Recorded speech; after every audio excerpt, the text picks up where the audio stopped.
Utilizing young adult literature to enhance development of effective 504 plans. My name is MRyan, and I'm here to present my research topic.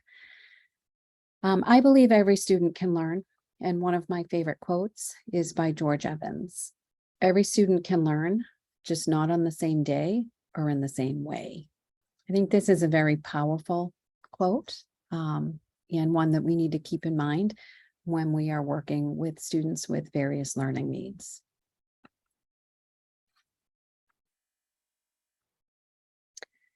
So I am the interim assistant superintendent of student services for the Woburn Public Schools.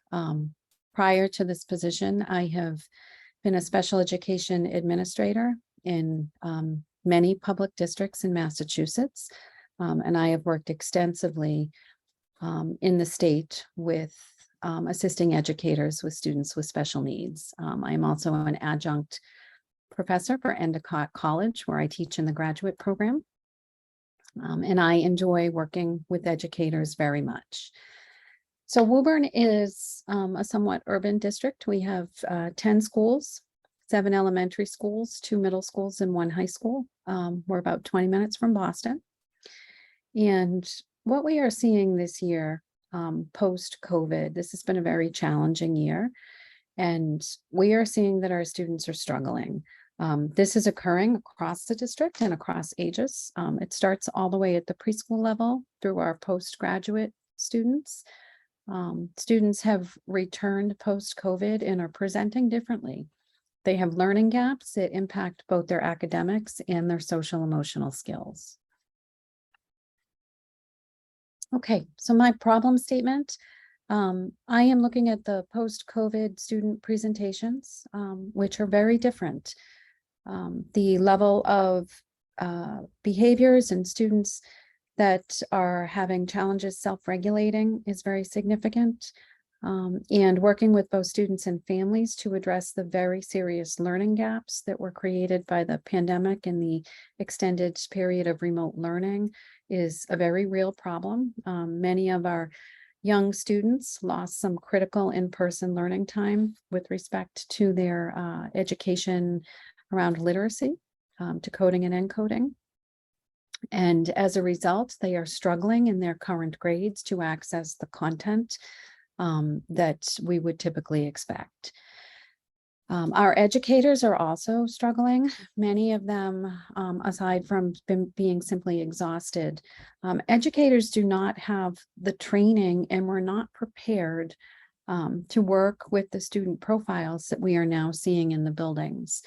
The behaviors, especially at the younger level, are something that is new, likely a perfect storm that has been created by students that were out of routines and did not have typical social development for many years.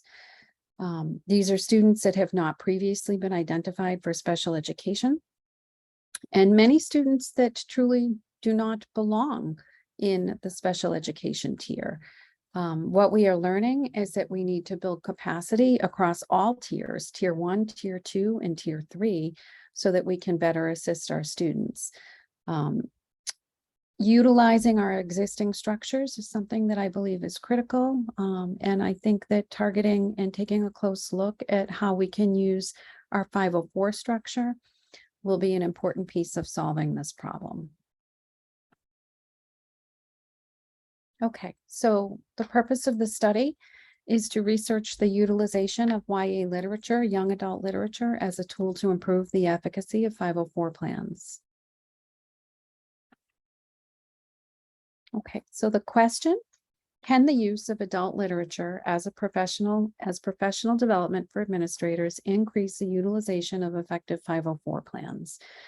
I believe that young adult literature is underutilized and that it offers a very unique instructional mechanism for our educators.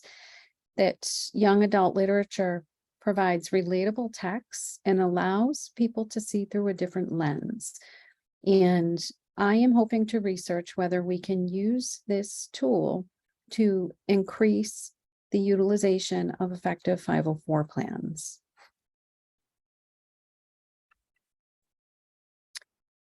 So I've looked at a lot of literature, and much of the literature supports the effectiveness of YA literature as a tool. And part of what I am seeing and reading studies on is that because the themes are relatable and because it offers a different perspective, it helps people to understand in a way that is very different from reading a formal text. And so I am looking at harnessing this tool so that we can promote better academic achievement and have our students more engaged via 504 plans. The literature also provides a fair amount of data that indicates that when we are able to individualize and provide more appropriate accommodations in the learning setting, that it does in fact engage students, which allows them to access academics more effectively. Okay, so some of the challenges that I see is first and foremost, understanding various student disabilities. Our educators simply have not had the training and don't have fundamental knowledge on the various disabilities, the 10 categories identified by the state of Massachusetts. Our educators do not have a solid skill set on what these disabilities mean and how they impact students. I would like to identify some targeted YA literature so that we can help to teach educators via a student perspective, to help them to better understand disabilities. I think that that's really a starting point, is we need to have more understanding, knowledge, and awareness of what a child with a disability is experiencing in the classroom and outside of the classroom. I think we can do this by offering professional development via book studies, PDPs, and ultimately having a work product that would lend to UDL and tools to actually implement in the classroom. Another challenge that I think educators have is recognizing and developing learning tools that are actually individualized for student need. Many educators have had UDL training and many districts have DCAPs. A lot are not are outdated. And I think that many educators don't understand the applicability of these tools and how to actually integrate them into the classroom. I would like to explore revamping the DCAPs and providing some training specifically to look at UDL and creative accommodations. By better understanding what the student needs are, I think it will lend to creating and putting in place more effective and individualized accommodations. I'd like to examine things like flexible seating, the setting conditions.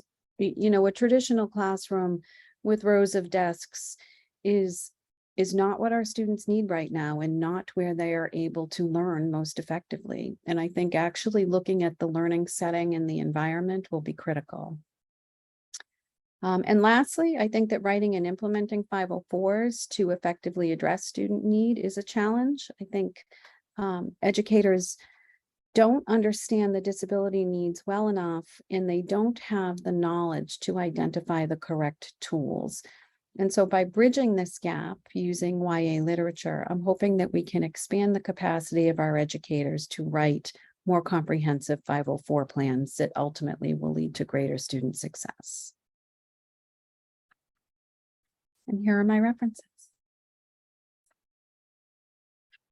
Thank you.